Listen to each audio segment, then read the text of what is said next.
Graça e paz, povo de Deus, gente querida, tudo bem com vocês? Mais um dia que pela graça de Deus nós estamos aqui, iniciando esta live, uma expectativa grande no coração. Nós estamos aqui por fé, acreditando que quando falamos o Evangelho da graça de Deus, aquele que recebe a palavra, aquele que ouve, esta palavra vai despertando o espírito dele, despertando o homem interior dele para a verdade do Evangelho. E a consequência disso é que nós vamos sendo mudados de dentro para fora, lentamente vai havendo uma mudança. Porque quando a nossa mente muda, quando a compreensão do Evangelho, a nossa mente é renovada pela palavra do Evangelho da graça de Deus, aí é que vem realmente uma transformação de vida. Quando a mente passa a enxergar o Evangelho da graça de Deus, então essa forma de ver o Evangelho, o efeito que as palavras do Evangelho da graça de Deus criam em nós, é isso que transforma a nossa vida. E eu tenho grande privilégio, eu sou uma pessoa muito abençoada. Você também é uma pessoa muito abençoada. Mas quando eu digo que sou muito abençoado, é que eu tenho esse trabalho de chegar até você com a infalível palavra do Evangelho da graça de Deus. Isso é uma coisa mais rica. Olha, você está longe de mim. Eu nem sei quem você é, que bairro você está, que estado do Brasil você está, até mesmo fora do Brasil. Mas eu entro dentro da tua casa. Alguns dos irmãos nos assistem pela televisão, nos permite entrar dentro da tua casa com essa palavra do Evangelho da graça de Deus. Olha como eu sou abençoado, eu tenho essa oportunidade. E no celular, no serviço de alguém, até dentro de um carro, a pessoa pode estar ali nos permitindo chegar a ela. Por isso que eu tenho que ser muito cuidadoso nas coisas que eu vou falar para você. Porque dependendo do que eu vou falar, eu posso criar confusão na tua mente. E dependendo do que eu vou falar, eu vou criar recursos, inteligência, vida na tua mente. Por isso eu não venho aqui falar qualquer coisa, qualquer opinião pessoal, jogar a tua mente para lá, jogar a tua mente para cá, não. Eu venho aqui falar com cuidado o Evangelho da graça de Deus firmado nas cartas que Paulo escreveu. Então olha como isso é precioso. Você que um dia recebeu essa palavra da graça, você entendeu, foi iluminado, faz parte de nós. Olha como isso é precioso. Eu tenho dito aqui para o pessoal que se reúne aqui, que é a igreja, que a nossa igreja já não se restringe a este lugar de reunião. A igreja, este ministério já extrapolou, ele tem dezenas e dezenas de pessoas fora, que nem têm a oportunidade de congregar aqui. Mas onde quer que elas estejam, elas falam comigo, fazemos parte deste ministério, fazemos parte deste trabalho, fazemos parte deste ministério. Então a igreja já saiu das quatro paredes aqui há muito tempo. Eu tenho esse privilégio de ser uma voz que chega até você para levar o leitinho, levar o arroz com feijão. Eu não sou um grande pregador, não me acho grande coisa. Pastor, o senhor fala isso diante de centenas e milhares de pessoas, você não tem nenhuma preocupação de falar isso. Eu não me acho grande coisa, um grande pregador, um mestre, nem me intitulo e nem me vejo assim. Eu me vejo como uma voz somente, um pregador de arroz com feijão, de leitinho, somente isso. E o efeito que estas palavras causam no coração das pessoas, é isso que me tranquiliza, me dá coragem, fé, perseverança e me animam e me torna uma pessoa muito abençoada. Vocês entendem isso? Por isso Estou aqui com muito cuidado para não falar coisas que te confundam. Não falar coisas que venham pôr você em dúvida. Não falar coisas que venham desagregar as verdades que você já tem dentro do seu coração. Estou aqui com muito cuidado. Você entende essa linguagem? E assim eu me torno um colaborador do teu crescimento espiritual. Mas vamos à palavra de hoje. Estou aqui com a Bíblia aberta em Romanos, carta de Paulo aos Romanos. Olha, para você entender bem o Evangelho, você tem que dominar esta carta de Paulo aos Romanos. Evangelho não é falar, olha, a mulher de fluxo de sangue foi curada, tocou nas vestes de Jesus. Olha, o leproso, Jesus tocou nele e disse, quero limpo, ele ficou limpo da lepra. Vai acontecer isso na sua vida também. Aquele cego de Jericó clamou, Jesus, filho de Davi, tem misericórdia de mim. Ele clamou, a multidão apertava ele para que ele se calasse, mas ele clamava cada vez mais. Aí Jesus falou, o que você quer que eu faça? E ele falou assim, eu quero ver, Senhor. Jesus tocou nele e ele viu. Tudo isso é muito bonito. Mas isso aí não é o Evangelho da graça de Deus. Isso é a história do ministério terreno de Jesus, a cura que ele fez. Eu posso chegar aqui e falar aquele texto que eles estavam numa grande tempestade. Jesus estava dormindo na polpa do barco e os discípulos diziam, Senhor, ele nem se preocupa conosco. Mestre, acorda, não se te dá que estamos perecendo. Aí Jesus levanta, repreende os ventos, o mar, tudo se acalma e fala para eles assim, ô homens de pouca fé, porque vocês duvidaram. É bonito isso, mas isso não é evangelho. Jesus não foi para a cruz ainda. Jesus não morreu, não derramou o sangue dele, não ressuscitou. Isso aí não é evangelho, é só a história do ministério terreno de Jesus. Aí eu vou falar assim, essa tempestade são os problemas da sua vida. Vem aqui para a igreja fazer uma campanha que tudo isso vai se acalmar. Aquele que acalma o mar está aqui, vai acalmar a tua vida. Aí a pessoa vai lá, não conhece nada do evangelho. Vai lá para quê? A campanha do acalmando a tempestade. E ela não tem entendimento, a mente dela é infrutífera. Isso não é o Evangelho. O Evangelho começa da cruz para frente. E onde eu vou encontrar o Evangelho? Nas cartas que Paulo escreveu, porque para ele foi revelado o Evangelho da graça de Deus. Você entende o que eu estou dizendo? Isso é tão estranho, né? Mas para quem é chamado, esse entendimento vai brilhar, os olhos vão iluminar e vai entender isso claramente. Então, para que você entenda o Evangelho da graça de Deus, você tem que conhecer a carta de Paulo aos Romanos. De ponta a ponta, você vai encontrar a explanação do Evangelho aqui. Carta de Paulo aos Romanos. Por isso que Paulo diz em Romanos 1, 16 e 17, não me envergonho do Evangelho, porque o Evangelho é o poder de Deus para a salvação de todo aquele que crê. Depois que ele diz isso, ele vai começar a explicar o que é esse Evangelho, que é poder de Deus, no capítulo 1 de Romanos 2, 3, até o 8º, 9.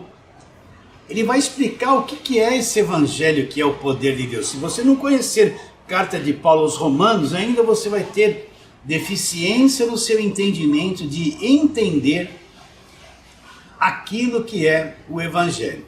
Então estamos aqui com carta de Paulo aos Romanos, capítulo de número 3,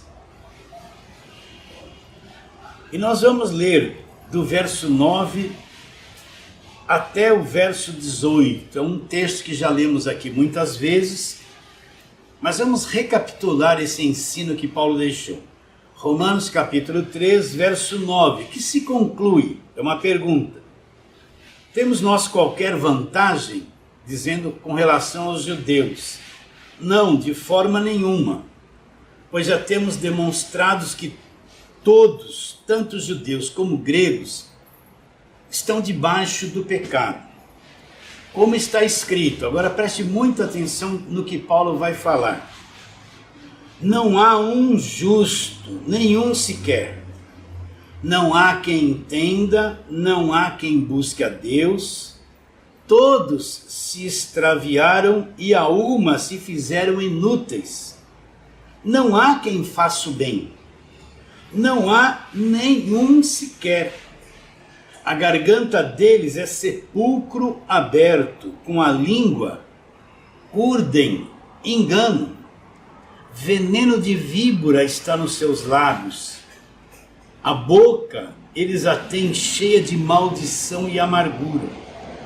Seus pés velozes para derramar sangue. Nos seus caminhos a destruição e miséria. Desconhecem o caminho da verdade. Desconhecem o caminho da paz. Não há temor de Deus diante dos seus olhos. O que Paulo tem em mente quando ele cita e expressa todas essas verdades? Ele está mostrando que aquilo que a raça humana se tornou.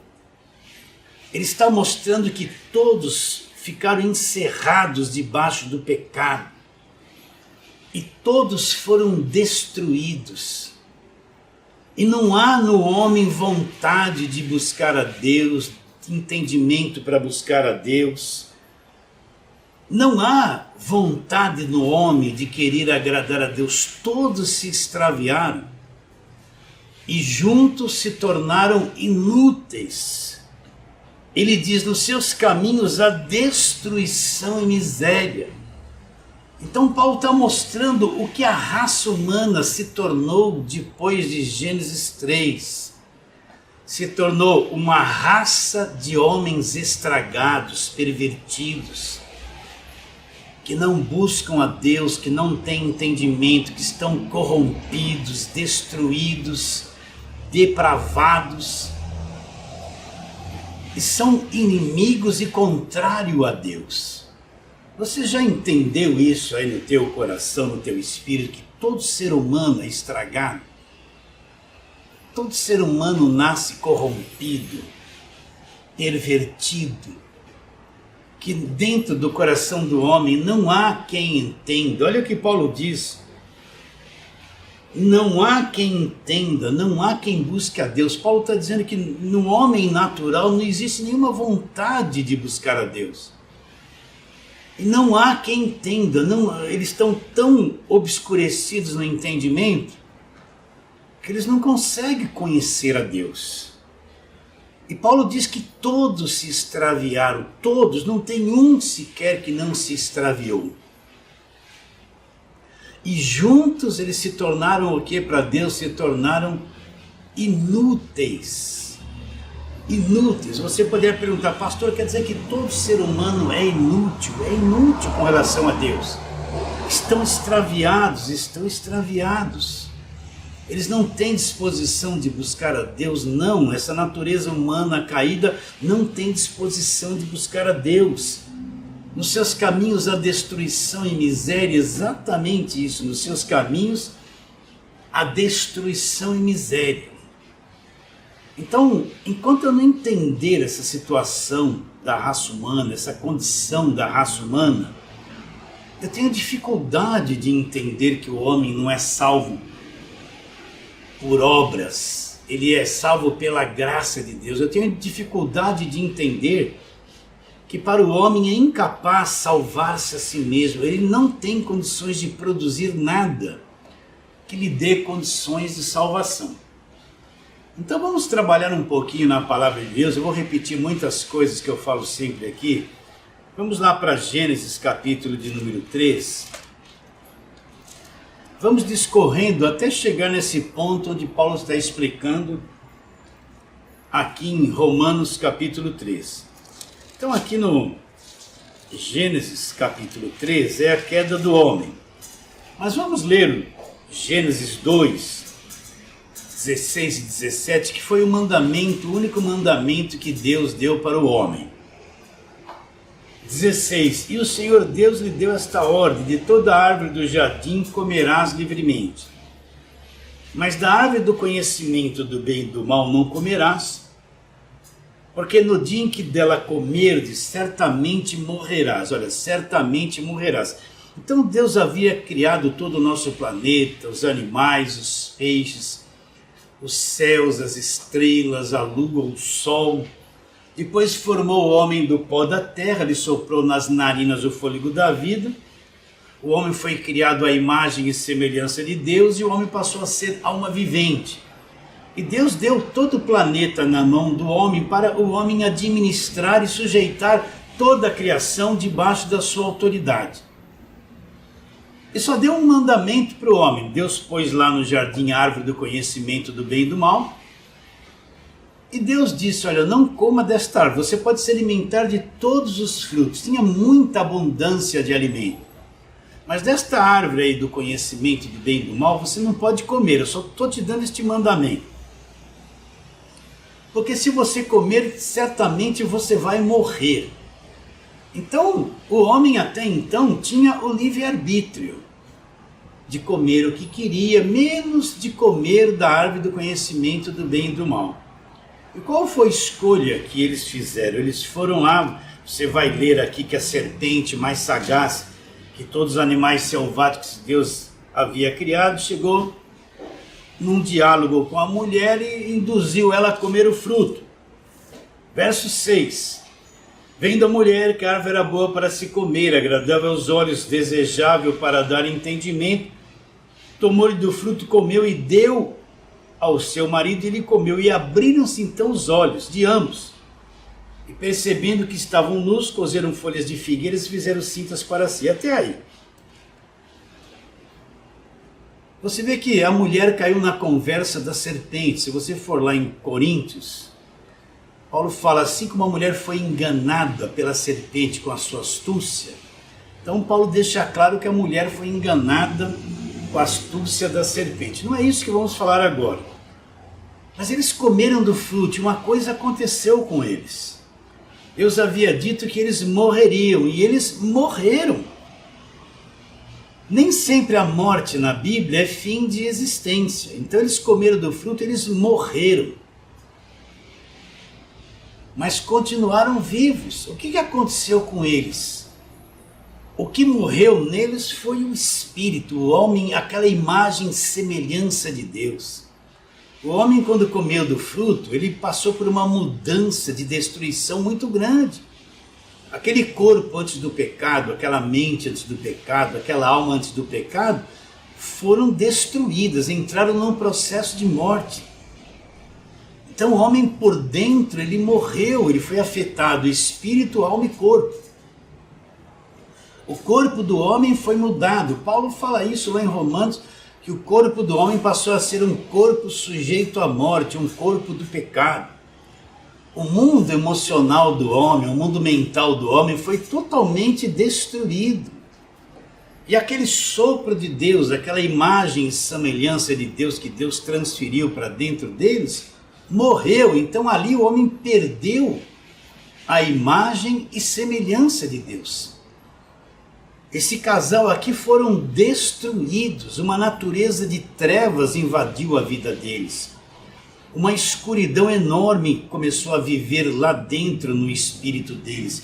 A mente do homem foi alterada e destruída. E o homem se tornou um ser pecador. O que é pecador? Geralmente a pessoa pensa pecado é cometer algum erro do lado de fora. Não, pecador é que o homem se tornou destruído, estragado, depravado. Mente destruída, mundo emocional destruído. Imagem e semelhança de Deus destruídos. O mundo emocional do homem passou a ser um desastre. Você pode ver que a primeira emoção que se manifestou no homem, ele teve medo de Deus. E aqui diz que abriram-se os olhos e eles, percebendo que estavam nus, coseram folhas de figueiras. O que é esse abrir olhos? Eles não tinham olhos abertos? Claro que tinham. Eles tinham comunhão com Deus, eles tinham uma visão do mundo espiritual tranquila, aberta, uma visão aberta para Deus, para o mundo de Deus. Mas quando eles comeram do fruto, essa visão se fechou. Os olhos deles foram abertos para o mal, para o que é terreno, para o que é pecado, para o que é sofrimento, para aquilo que é doença, para aquilo que é morte. Se fechou para uma coisa e se abriu para outras. Então, você tem que entender que esse primeiro casal ele se tornou um casal destruído, contaminado. Entrou o vírus da morte neles. Você está entendendo? Tudo isso para explicar lá Romanos capítulo 3. Vamos trabalhar até chegar lá. E você sabe esse processo todo. Eles se estragaram, se tornaram pecadores. Pecadores é esse estado de morte que eles se encontram. Porque eles são assim, eles vão produzir um monte de coisas erradas. Então eles se tornaram essa destruição, essa corrupção. A mente do homem foi alterada. Vou te dizer de novo, a mente do homem foi obscurecida. Foi destruído, o mundo emocional do homem foi destruído. A morte entrou neles, o corpo do homem foi extremamente alterado. O corpo do homem está sujeito à morte, vai voltar ao pó porque a morte entrou no corpo do homem. Então o homem, depois que ele comeu do fruto, ele ficou muito distante daquilo que ele era antes de comer do fruto.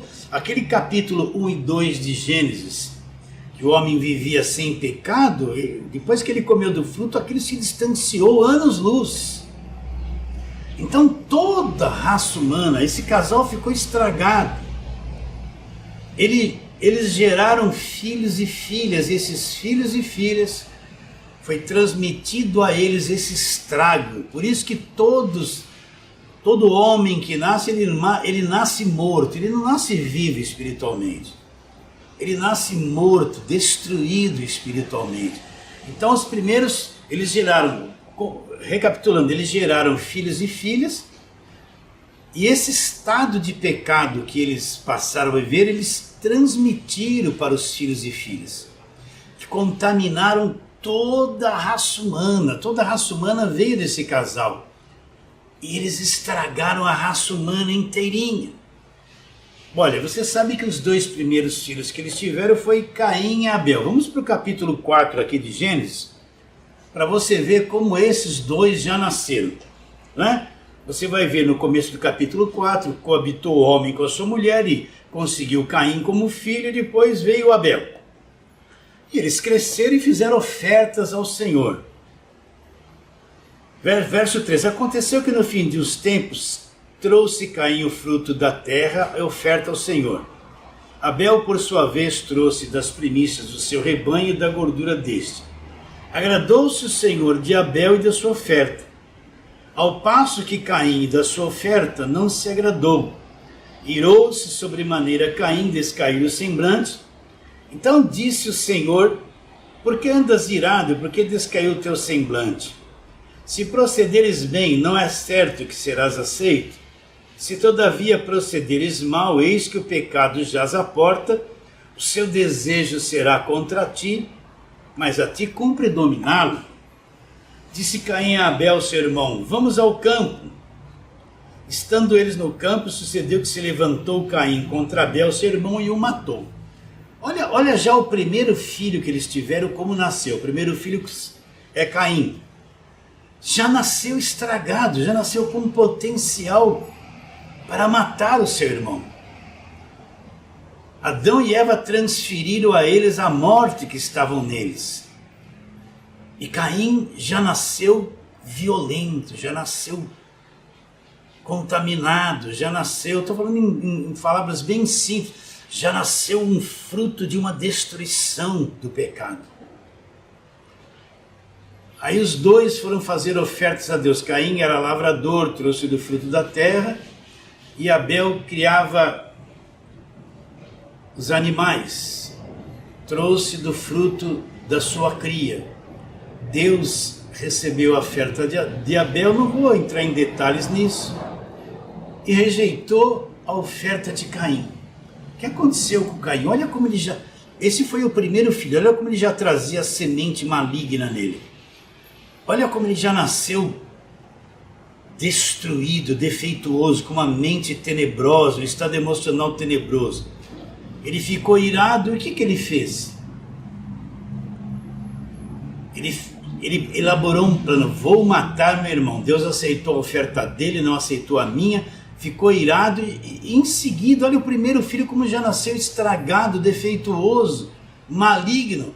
já foi matar Abel, que era seu irmão, porque Deus havia aceito a oferta de Abel. Então olha o problema que o casal já começou a ter logo nos 2 primeiros filhos. Um matou o outro. E por que um matou o outro? Deus disse, você vai comer do fruto, certamente você vai morrer. E eles morreram. Passaram por essa mudança, a morte entrou neles. E quando eles geraram os filhos já nasceram totalmente contaminados, estragados, com potencial de um matar o outro.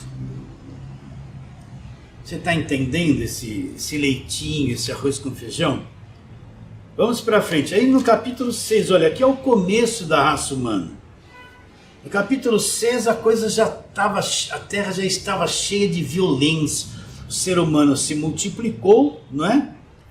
E já havia bastante gente na terra e eram tudo violentos. Olha o que Deus diz no capítulo 6 de Gênesis, para você ver como a coisa vai se multiplicando.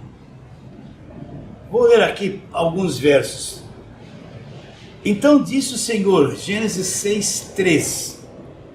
O meu espírito não agirá para sempre no homem, porque este é carnal, seus dias serão 120 anos. Então você vai ver que antes disso os homens viviam 700, 800, 500, 600 anos. Então aqui, porque a corrupção já está tão grande no ser humano, que Deus vai diminuir a vida do ser humano. Diz que o ser humano se tornou carnal e os seus dias serão 120 anos. Agora ele diz o que acontece com esse ser humano. Verso 5. Viu o Senhor a maldade do homem, se havia multiplicado, e que era continuamente mal todo o desígnio do seu coração. Então aqui em Gênesis 6, Deus olha que a maldade do homem havia se multiplicado, a terra estava cheia de violência, e que acontecia uma coisa dentro do homem, e era continuamente mal o desígnio do seu coração. O que é o desígnio? As coisas que se passavam dentro deles, as coisas que levavam eles a ter esses comportamentos, isso vinha tudo de dentro. Primeiro o casal pecou, gerou filhos e filhas, gerou a raça humana, e todos nascem mortos, estragados, deteriorados, tudo corrompidos. Você entende isso?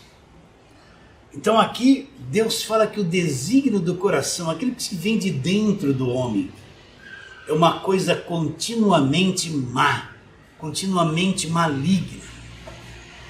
Você já tem essa compreensão, já tem essa visão do ser humano, já entende que todo ser humano nasce assim? E vamos um pouquinho para frente no capítulo 6. Olha o verso 11 do capítulo 6. A terra estava corrompida à vista de Deus e cheia de violência.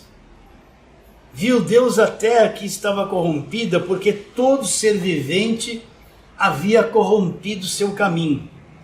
Então disse o Senhor a Noé, ele vai chamar Noé agora para dar o ministério a Noé, de construir a arca. Resolvi dar cabo de toda a carne, porque a terra está cheia de violência dos homens, eis que farei perecer juntamente com a terra. Então, no capítulo 6, logo no início, quando a raça humana começa a crescer, Deus olha que todo ser vivente, essa coisa chamada pecado, não só atingiu o primeiro casal e a raça humana, como também atingiu os animais. Todo ser vivente foi afetado por esse vírus, né? Por esse Covid daquela época. Você está entendendo? Então, aqui Deus vê que todo ser vivente havia corrompido o seu caminho. E a terra estava cheia de violência. Então olha a corrupção, a coisa como cresceu. O estrago que o primeiro casal trouxe para si, como passou para todos os seus descendentes. Em Gênesis 6, a terra está num estágio de tanta violência, de tanta agressão, de tanta corrupção. E Deus resolve dar um cabo de toda a carne. Deus vai mandar o dilúvio, você conhece isso bem. Vai salvar uma família, que é a família do Noé, e vai liquidar com todo ser vivente daquela época.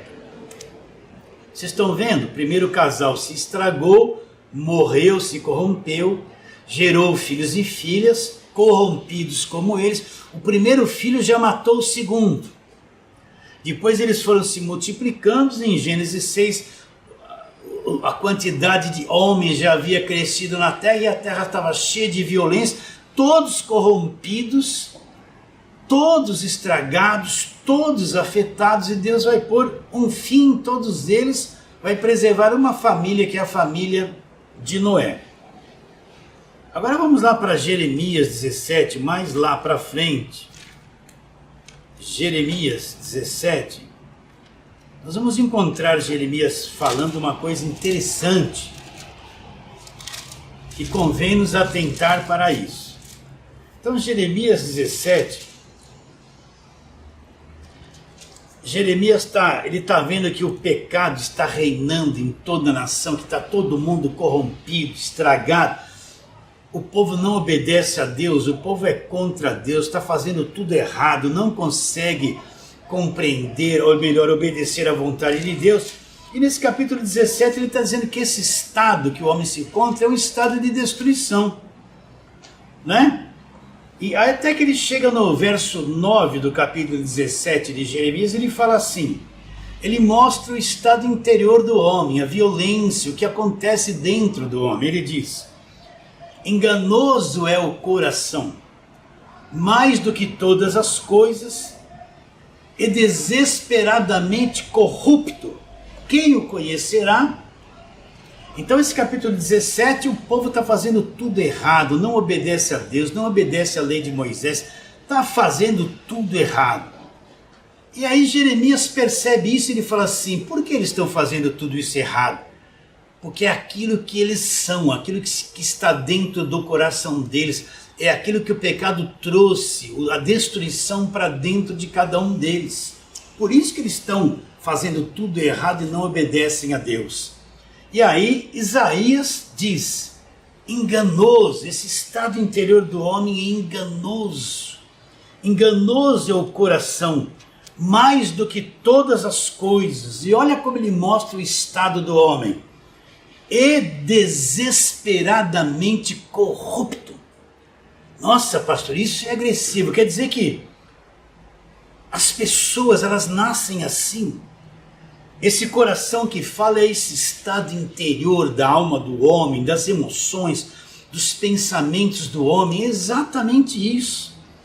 Então, Isaías está dizendo que o homem se comporta como um destruidor, faz tudo errado, esse mundo está num caos. Há mais destruição do que qualquer coisa. Por quê? E no tempo ali de Jeremias o povo não obedecia, fazia tudo que era contrário a Deus. Por quê? Porque esse estado interior do homem é enganoso, enganoso é o coração do homem. E desesperadamente corrompido. Olha, presta atenção na expressão. Enganoso é o coração do homem e desesperadamente corrupto. Um desespero de tão defeituoso que é, desesperadamente corrupto. Então todo ser humano nasce assim, todo ser humano é assim. A carne não gosta de Deus, não há quem entenda, não há quem busque a Deus. Todos se perderam, esse mundo é um caos de perdição, o ser humano é um caos em destruição. Não tem jeito, não tem jeito, ele não quer Deus, ele não busca Deus, ele não tem interesse em Deus. Todos se extraviaram e juntos se tornaram o quê? Se tornaram inúteis. Falando do coração do homem, vamos ver uma coisa que Jesus revela lá na frente. Vamos ver lá, Mateus capítulo de número 15. Tudo isso para explicar Romanos 3, onde nós estamos. Então Mateus capítulo de número 15. Esse capítulo 15 aqui, eu não vou ler todo, vamos explicar. No verso 1 diz assim, então vieram de Jerusalém a Jesus alguns fariseus e perguntaram, por que transgride os teus discípulos a tradição dos anciãos? Pois não lavam as mãos quando comem. Olha a preocupação, os discípulos não lavavam as mãos quando comiam, então vêm os fariseus, os religiosos. Olha, eles estão transgredindo a tradição dos anciãos, pois eles não lavam a mão antes de comerem. Para você ver o que a religião faz, a religião que há tanta tradição, oprime e controla tanto a vida das pessoas, e tornam as pessoas tão mortas na religião, que eles estavam preocupados se os discípulos lavavam a mão antes de comer ou não, que a tradição dos anciãos tinha que lavar as mãos antes de comer. Então Jesus diz assim: por que vocês também transgridem o mandamento de Deus por causa da vossa tradição? Porque Deus ordenou que o filho tem que honrar pai e mãe, e quem maldisser pai e mãe será punido de morte. Mas o que eles fizeram? O que a tradição deles fez a respeito disso, anulando a palavra de Deus? Aí Jesus diz: vocês dizem assim, se alguém disser ao seu pai ou à mãe, é uma oferta ao Senhor, aquilo que poderias aproveitar de mim, esse jamais honrará seu pai ou mãe, e assim vocês invalidaram a palavra de Deus por causa das vossas transgressões. Então o que na lei dizia? Que todo filho tinha que honrar pai e mãe, e quem desonrasse o pai e mãe era punido de morte. Mas aí a religião criou uma coisa para facilitar. Se esse filho chegasse assim para os pais e para a mãe: olha, pai e mãe, aquilo que vocês poderiam aproveitar de mim, eu vou consagrar a Deus. Então eu vou ficar desobrigado de honrar vocês, para mim honrar a Deus com aquilo que vocês poderiam aproveitar de mim. Isso era a tradição. Aí Jesus Cristo disse: olha, essa tradição que vocês implantaram na religião de vocês, desobriga o filho a honrar pai e mãe. Então vocês invalidaram a palavra de Deus por causa da vossa tradição. E depois Jesus Cristo diz: olha, vocês são tudo hipócritas, vocês são tudo religiosos externamente. E disse assim: hipócritas, profetizou Isaías a vosso respeito, esse povo honra-me com os lábios, mas o seu coração está longe de mim. Em vão me adoram, ensinando doutrinas e preceitos de homem. O que Jesus diz deles? Eles eram religiosos, se preocupavam muito com as tradições, com a aparência, com a roupa, mas o coração deles estava longe de Deus. Eles eram todos hipócritas. Eles, com as suas tradições, invalidaram a palavra de Deus. Então, quantas coisas que nós vemos no meio da igreja que se diz evangélica, que são tradições e invalidaram a palavra de Deus. Tantas falsas doutrinas, principalmente quem está na velha aliança. Eles invalidam a graça de Deus, dizendo que a pessoa tem que pagar um preço para alcançar a salvação. E Jesus Cristo disse que eles faziam isso porque ensinavam doutrinas de homens. Agora Jesus convoca a multidão diante deles e diz uma coisa interessante: o que contamina o homem não é o que entra pela boca dele, mas é o que sai do coração deles. Isso é o que contamina o homem, né? E se ausentou. Depois os seus discípulos perguntaram: Senhor, o que o Senhor quis dizer com isso? Então, a partir do verso 16, Jesus vai trazer uma revelação daquilo que Isaías 17:9 fala. Enganoso é o coração mais do que todas as coisas e desesperadamente corrompido, né? Então Jesus responde: vocês também não entenderam?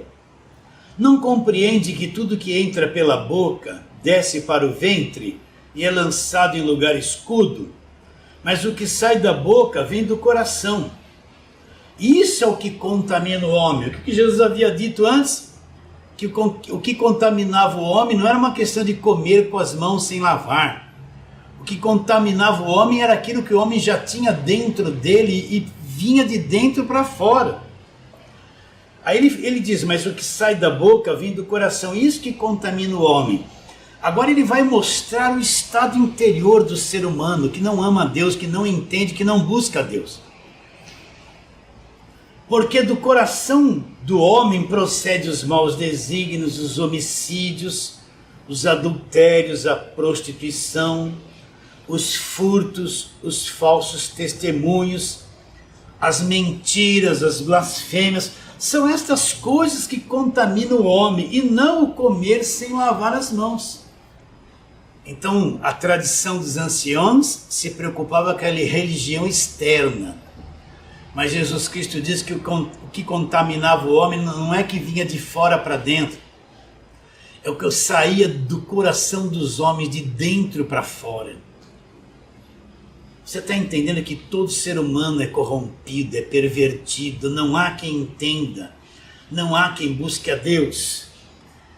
Porque do coração procedem, vou ler de novo, os maus desígnios, adultério, prostituição, furtos, falsos testemunhos, as mentiras. É isso que contamina o homem, a contaminação está dentro. Enganoso é o coração do homem, desesperadamente corrompido. Quem o conhecerá? É só você olhar para você. Sei que você é salvo, você está na graça de Deus, mas quantas coisas estranhas a tua carne projeta. Quantos pensamentos ruins, sentimentos estranhos, vontade de adulterar. Quanta coisa estranha ainda vem da tua carne. Ali está o coração enganoso.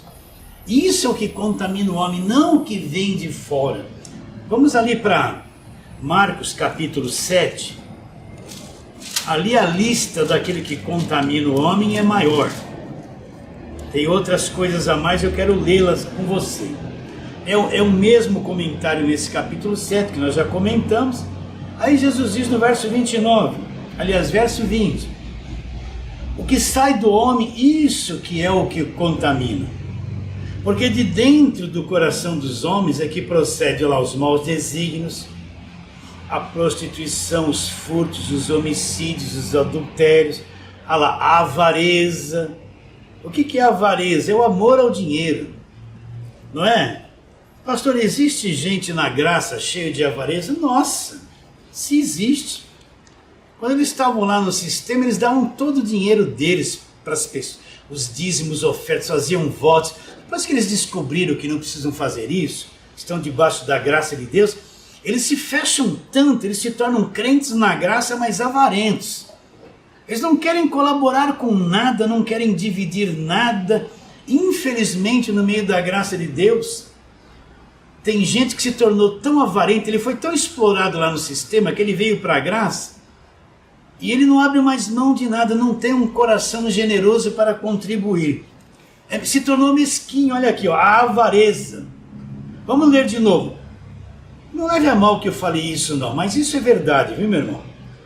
O que sai do homem, isso é o que contamina, porque de dentro do coração dos homens é que procede os maus desígnios, a prostituição, os furtos, os homicídios, os adultérios, a avareza, as malícias, o dolo, a lascívia, a inveja, a blasfêmia, a soberba e a loucura. Ora, todos esses males vêm de dentro do homem e o contaminam. Então, isso é a natureza humana, isso é que Adão se tornou lá no começo e transmitiu todas estas coisas para cada um de nós. Então, nós quando nascemos, me desculpe meu irmão, nós não nascemos salvos. Eu sei que no meio da graça tem comentário aí que diz que você já nasce salvo, mesmo predestinado você já nasce salvo. Não, nós não nascemos salvos. Nós nascemos ainda perdidos. E nesse percurso é que nós entendemos o Evangelho da graça de Deus, nascemos do alto e somos salvos. Já está predestinado isso. Mas quando nós nascemos, mesmo nós que estamos na graça, nós herdamos tudo aquilo que veio de Adão. Entende? Mesmo que nós nascemos depois da cruz, ainda a gente nasce debaixo daquele pecado de Adão. E aí, quando nós encontramos Cristo e cremos nele, aí se cumpre o Evangelho da graça de Deus na nossa vida. Tudo que aconteceu na cruz de Cristo, e nós somos salvos. Jesus não veio morrer aqui para nos salvar das obras da carne. Ele veio nos salvar 100%. Está bem claro? Você pode discordar disso, você é livre. Mas dizer que nós já nascemos salvos, que nascemos depois da cruz, eu tenho o direito, de acordo com a palavra de Deus, de discordar totalmente disso. Então, todos nós nascemos assim. Vamos lá, Romanos 5,12, vamos lá. Aí quando nós cremos em Jesus Cristo, nós nascemos do alto, nascemos de novo, nascemos do Espírito. Aí se cumpre o nosso chamado verdadeiramente. Então, Romanos capítulo 5, verso 12, é o que Paulo fala, ó. Portanto, assim como por um só homem entrou o pecado no mundo, e pelo pecado entrou uma segunda coisa chamada morte, assim também a morte passou a todos os homens, porque todos pecaram. Então o que Paulo está dizendo? Que Adão, quando pecou, pelo ato de Adão, pelo pecado de Adão, entrou duas coisas no mundo. Entrou o pecado no mundo e deteriorou todo o nosso sistema, deteriorou toda a raça humana. E o pecado trouxe uma outra coisa chamada morte. Por isso que todos morrem. E todos vamos morrer. Então, se a morte e o pecado entraram no mundo, é porque eles já existiam fora do nosso sistema. E quando eles passaram a existir? Na queda do diabo, naquele querubim que se tornou o diabo e Satanás. Isso já existia fora do nosso sistema. Quando o homem pecou, abriu a porta para isso. E o pecado e a morte entraram no mundo e deterioraram toda a raça humana. Então esse nosso planeta, a raça humana é uma raça deteriorada, estragada, perdida, corrompida. E quando você nasceu e você não entendia o Evangelho e não cria, você também era morto. Mas o dia que você creu em Jesus Cristo, então você foi ressuscitado dos mortos. Teu espírito ressuscitou, acordou, cumpriu-se a predestinação, a eleição, o teu chamamento na sua vida. E você saiu dessa condição que você herdou de Adão. Olha lá, porquanto, assim como por um só homem entrou o pecado no mundo, e pelo pecado a morte, ela passou essa destruição para todos os homens, porque todos pecaram. Você entende? Então, isso que todos se tornam, esses pecadores que todos se tornam, esse estado de depravação que todos se tornam, que nós herdamos de Adão, isso não busca Deus, isso não quer saber de Deus, não tem motivação, a carne não tem motivação de conhecer a Deus, de buscar a Deus. Você entende o que eu estou dizendo? Não há motivação, a carne é uma coisa morta, ela é oposta a Deus, contrária a Deus e nunca vai procurar e obedecer a Deus. Nunca vai fazer coisas, não tem esse negócio, não, eu vou me decidir por Deus, eu vou escolher se sigo a Deus ou não. Isso é uma fala religiosa que não tem nada a ver. É uma fala religiosa que não tem nada a ver. O homem está morto, nunca vai buscar a Deus. Não quer saber de Deus, ele é longe de Deus. Ele quer viver preso nos delitos e pecados. Você entende isso? Vamos ali para Efésios, naquele capítulo da graça de Deus. Então, Efésios, capítulo de número 2. Isso aqui Paulo já está escrevendo depois da cruz. Quando Paulo está escrevendo isso aqui, os efésios já tinham encontrado Jesus, já tinham sido salvos. Entende? Então, Efésios 2, olha lá, ele vos deu vida. Quando é que ele nos deu vida? Estando vós mortos nos vossos delitos e pecados. Então, todos estávamos mortos nos delitos e pecados, mas Cristo nos deu vida. A igreja de Efésios, ela veio existir depois da cruz. Todos eles estavam mortos nos delitos e pecados, e isso serve para nós. Mas o que aconteceu? Cristo nos deu vida. Em qual condições nós estávamos? Mortos nos delitos e pecados, mortos em tudo aquilo que herdamos de Adão. Olha lá, verso 4. Mas Deus, sendo rico em misericórdia, por causa do grande amor com que nos amou, olha lá, estando nós mortos nos delitos e nos pecados, nos deu vida juntamente com Cristo. Então, quando eu creio em Cristo, de todo o meu coração, eu sou tirado da morte, eu sou ressuscitado, um novo espírito me é dado, eu acordo, eu passo a crer em Jesus Cristo, eu já saí da morte para a vida. Agora não foi porque eu me esforcei, porque eu quis, é a graça de Deus que veio sobre a minha vida e me despertou e me acordou, e fomos chamados e nascemos do alto, nascemos de novo, somos uma nova criação, fomos ressuscitados dos mortos pelo poder de Deus. Acordamos, descobrimos que Jesus é real, que Ele existe, que Ele é verdadeiro. Será que você entende o que eu estou dizendo? Estando nós mortos nos delitos e pecados, nos deu vida. Nos deu vida. Surge aí o Filho de Deus. Surge aí o Filho de Deus. Olha lá que João diz. Isso aqui está antes da cruz, mas só vai acontecer depois da cruz. João capítulo 1. Isso aqui é verdadeiro, não adianta pegar meio verso para explicar as coisas. João capítulo de número 1, nós vamos ver uma coisa interessante. Olha lá. Verso 11, veio para o que era seu. Quem eram os seus eram os judeus não receberam, e os seus não receberam. Mas a todos quantos o receberam, olha lá, deu-lhes o poder de serem feitos filhos de Deus. Olha, isso aqui precisa ser observado.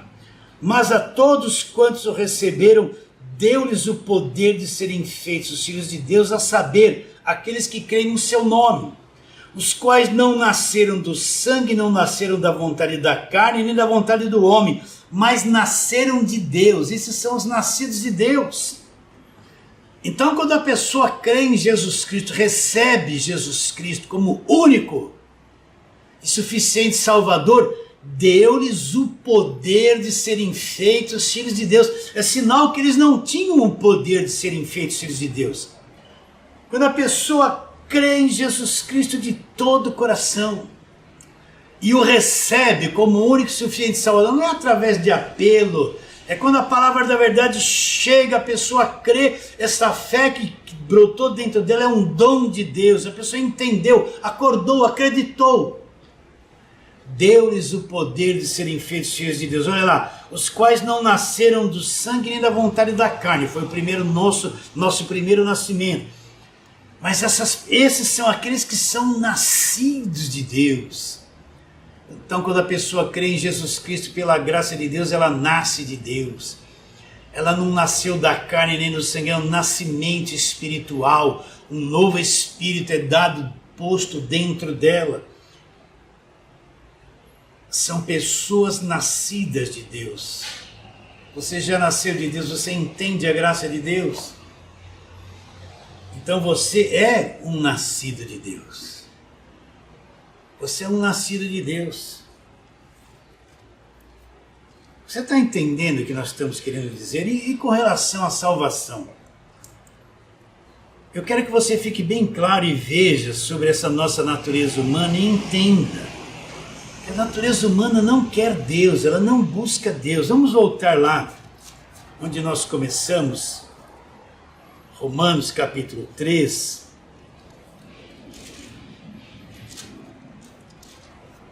onde Paulo fala: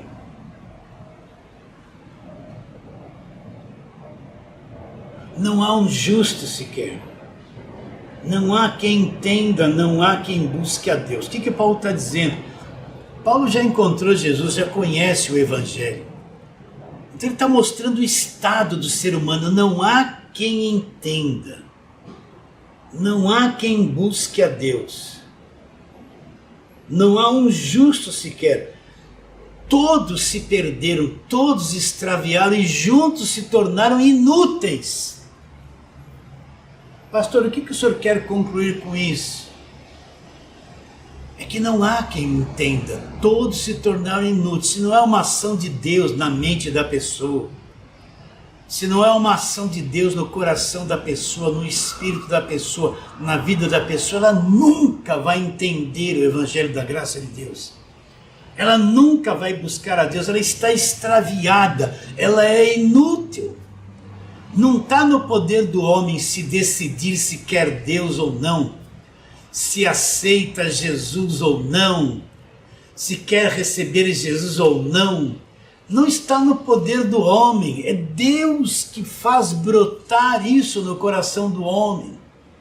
E desperte, ressuscita o homem para si mesmo. E cria uma nova criação, que é a igreja. É uma ação de Deus, não é o quanto o homem foi convencido por outro homem, quanto apelo foi feito, quem quer aceitar Jesus, não, tudo isso são coisas inúteis. Mas é Deus, no devido tempo, Ele chama os seus escolhidos, ressuscita dos mortos, lhe dá um espírito novo, faz acordar. Tudo isso pela graça, não foi porque a pessoa produziu isso. Não foi porque a pessoa quis e ela decidiu, não tem decisão, não tem vontade própria do homem nesse quesito, é uma ação de Deus. Esses que, vamos voltar lá para Efésios capítulo de número 3, Efésios capítulo de número 3, ou melhor, capítulo de número 1, vamos ler verso 3, bendito Deus e Pai de nosso Senhor Jesus Cristo, que nos abençoou com toda a sorte de bênçãos espirituais nas regiões celestiais. Ela nos abençoou onde? Em Cristo. Então, isso aqui são bênçãos espirituais nas regiões celestiais. Isso aqui não são bênçãos da terra, coisas materiais, são bênçãos espirituais. Uma delas, a salvação pela graça. Outra delas, justificados pela fé. E nos lugares celestiais. Agora, Paulo começa a mostrar isso, ó. Assim como nos escolheu nele antes da fundação do mundo, para sermos santos e irrepreensíveis perante ele em amor. Ela nos predestinou para ele para adoção de filhos. Ué, se nós fomos predestinados para adoção de filhos, nós não éramos filhos. Um filho adotivo não era um filho legítimo, ele foi adotado. Se nós somos predestinados para sermos filhos, é porque não éramos filhos. Para sermos adotados como filhos, é porque não éramos filhos. Precisamos nascer do alto, nascer de novo. Então, antes da fundação do mundo, Deus já estabeleceu, já nos predestinou, nos escolheu para sermos adotados como filhos. E no decorrer do tempo, quando se cumpre o tempo de Deus, esses que Ele escolheu e predestinou, Ele vai acordá-los, despertá-los do sono, vai ressuscitá-los dentre os mortos. E esses vão encontrar a Deus, porque se não houver essa ação de Deus na vida desses mortos, eles nunca ressuscitarão. Se não tiver uma ação de Deus na vida de uma pessoa para ela crer, ela nunca vai crer. Ela nunca vai entender, ela está afundada num campo de destruição, num campo de corrupção, e ela ama tudo isso, ela não quer saber de Deus, não quer saber de Deus. Você entende essa linguagem? Então, pastor, a natureza humana não quer saber de Deus, não, ela é contrária a Deus. Ela é inimiga de Deus, os pensamentos delas é inimizade contra Deus. Ela está corrompida. Se Deus não agir na vida de uma pessoa, essa pessoa nunca vai crer em Jesus Cristo. Por isso, é Deus que faz a obra, né? Lá em João capítulo 6, tinha uma pessoa interessada em fazer a obra de Deus, né? Lá em João capítulo 6, dirigiram-se, pois, a ele, perguntando: que faremos para realizar as obras de Deus? Respondeu-lhe Jesus: a obra de Deus é essa, que vocês acreditem naquele que por ele foi enviado. está aqui o pessoal da lei. Na lei tudo é por obras. Então vem esse grupo de pessoas achando que podem fazer a obra de Deus. Então elas dizem, olha, o que nós devemos fazer para realizar as obras de Deus? Elas esperavam que Jesus falasse assim, olha, guarda a lei, faça isso, faça aquilo, e vocês estão fazendo a obra de Deus. É como nos dias de hoje, elas pensam que podem fazer a obra de Deus. Faz isso, ó, vamos lá na favela dar uma rosa ungida, fazer a obra de Deus. Vamos convidar para vir na igreja para fazer a obra de Deus. Você já percebeu que a obra de Deus é só Ele que faz? Nenhum ser mortal tem poder para fazer a obra de Deus. O que a gente faz é um monte de obras religiosas. Então esse grupo de pessoas, elas vêm para Jesus, dizendo assim, o que nós devemos fazer para realizar as obras de Deus? E a resposta de Jesus, elas acham que são capazes de realizar as obras de Deus. Você já percebeu esse negócio de ganhar almas, ganhar almas? Ninguém ganha nada, ninguém tem poder de ganhar almas para Deus. É uma frase vazia, chula, uma frase aparentemente bonita, mas extremamente religiosa. Nenhum ser humano ganha alma de ninguém para Deus, ele não tem poder de convencer a pessoa. Nenhum ser humano tem poder de fazer alguém nascer de novo, de despertar o espírito dela. Deus faz a obra deles através de pessoas, mas as pessoas não têm o poder de fazer a obra de Deus. Você já entendeu isso? Que ninguém vai crer em Jesus Cristo porque você quis. Ele só vai crer em Jesus Cristo se ele for chamado para crer. Caso contrário, ele nunca vai crer. Ele pode estar até dentro de uma igreja cantando hinos e nunca ter crido em Jesus Cristo de verdade. Ele está preso a emoções e cânticos religiosos e nada mais que isso. O que Jesus respondeu para esses que achavam que podiam fazer a obra de Deus? Foi uma resposta frustrante. Sabe qual é a obra de Deus? É que vocês acreditem naquele que por ele foi enviado. A obra de Deus não é esse monte de coisas que vocês querem fazer. Hoje em dia você vê uma igreja organizada, ela diz que faz a obra de Deus. Ela tem tanto ritual, ela aprisiona tantas pessoas, ela cobra tantas pessoas, põe tanto jugo nas pessoas e pensa que isso é obra de Deus. Um obreiro pensa que está de pé ali num canto da igreja e está fazendo obra de Deus. Ele está fazendo a obra de uma organização. Evangelização, vamos evangelizar. Chega lá para dar rosa orada, isso é evangelizar? Dar fitinha ungida, isso é evangelizar? Vamos orar pelos enfermos. Chega lá, não fala nada do evangelho para o enfermo. Passa um óleo na cabeça do enfermo e sai, em nome de Jesus, sai. Isso é evangelizar? A pessoa fica sem nenhum entendimento do que é evangelho, do que é Jesus Cristo e de quem é Jesus Cristo. A obra de Deus só Deus faz. E a obra de Deus é crer em Jesus Cristo. Quem é que nos leva a crer em Jesus Cristo?